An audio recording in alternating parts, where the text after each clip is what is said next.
بسم اللہ الرحمن الرحیم۔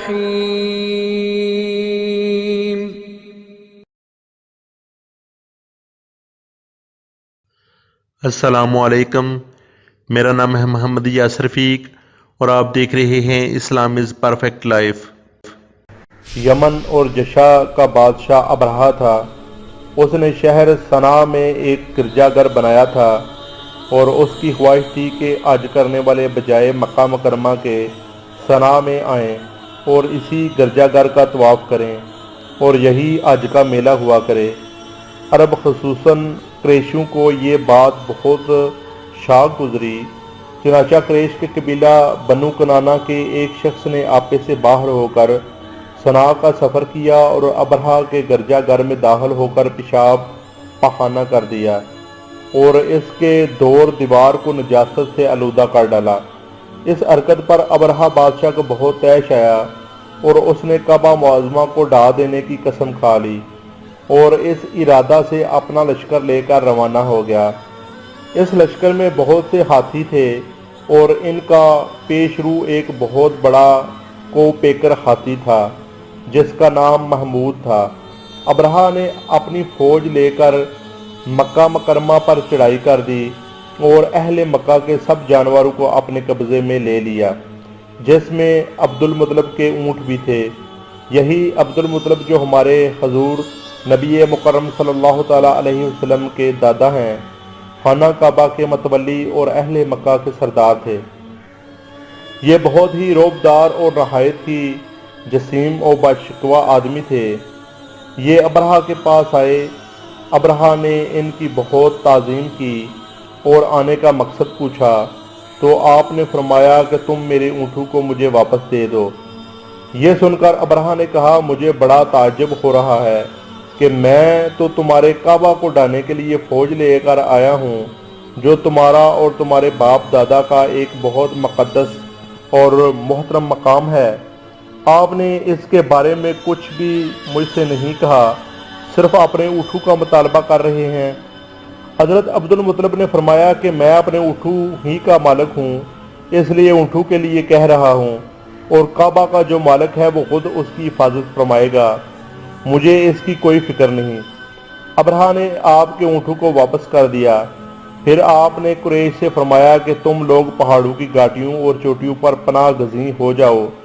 چنانچہ قریش نے آپ کے مشورہ پر عمل کیا۔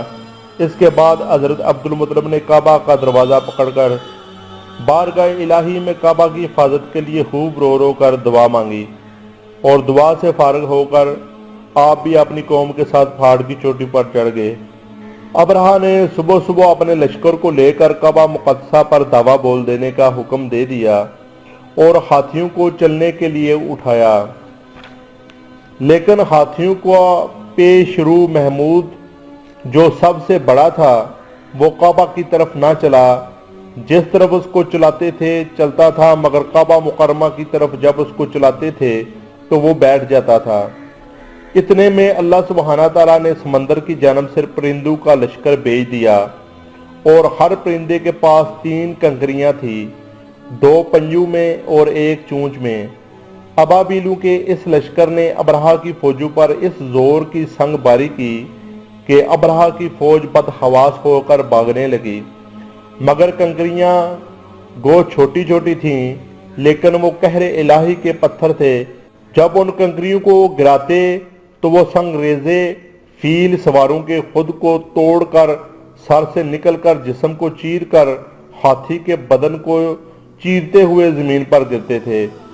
ہر کنکری پر اس شخص کا نام لکھا تھا جو اس کنکری سے ہلاک کیا گیا۔ اس طرح ابرہہ کا پورا لشکر ہلاک و برباد ہو گیا اور کعبہ معظمہ محفوظ رہ گیا۔ یہ واقعہ جس سال وقوع پذیر ہوا اس سال کو اہل عرب عام الفیل ہاتھی والا سال کہنے لگے، اور اس واقعہ سے 50 روز کے بعد حضور پاک صلی اللہ تعالیٰ علیہ وآلہ وسلم کی ولادت ہوئی۔ اس واقعہ کو اللہ سبحانہ تعالیٰ نے قرآن مجید میں بیان فرماتے ہوئے ایک سورت نازل فرمائی جس کا نام ہے سورت فیل۔ بسم اللہ الرحمن الرحیم اللہ کے نام سے شروع جو نہایت مہربان ہمیشہ رحم فرمانے والا ہے۔ ألم تر كيف فعل ربك بأصحاب الفيل کیا آپ نے نہیں دیکھا کہ آپ کے رب نے ہاتھی والوں کے ساتھ کیا سلوک کیا؟ ألم يجعل كيدهم في تضليل کیا اس نے ان کے مکر و فریب کو باطل و ناکام نہیں کر دیا؟ وأرسل عليهم طيرا أبابيل اور اس نے اس پر ہر سمت سے پرندوں کے جھنڈ بھیج دیے، ترميهم بحجارة من سجيل جو ان پر کنکریلے پتھر مارتے تھے، فجعلهم كعصف مأكول پھر اللہ نے ان کو کھائے ہوئے بھوسے کی طرح پامال کر دیا۔ اس سے معلوم ہوا کہ قرآن مجید کی طرح کعبہ معظمہ کی حفاظت کا ذمہ بھی خداوند قدوس نے اپنے ذمہ کرم پر لے رکھا ہے کہ کوئی طاغوتی طاقت نہ قرآن مجید کو فنا کر سکتی ہے اور نہ کعبہ کو صفائی ہستی سے مٹا سکتی ہے، کیونکہ خداوند کریم ان دونوں کا محافظ اور نگہبان ہے۔ اللہ سبحانہ تعالی ہم سب کو سیکھنے اور نیک عمل کرنے کی توفیق عطا فرمائے۔ مزید ویڈیوز دیکھنے کے لیے چینل کو سبسکرائب کر دیں اور چینل پر موجود گھنٹی کے بٹن کو پریس کر دیں تاکہ نئے آنے والی ویڈیو آپ تک پہنچ سکے۔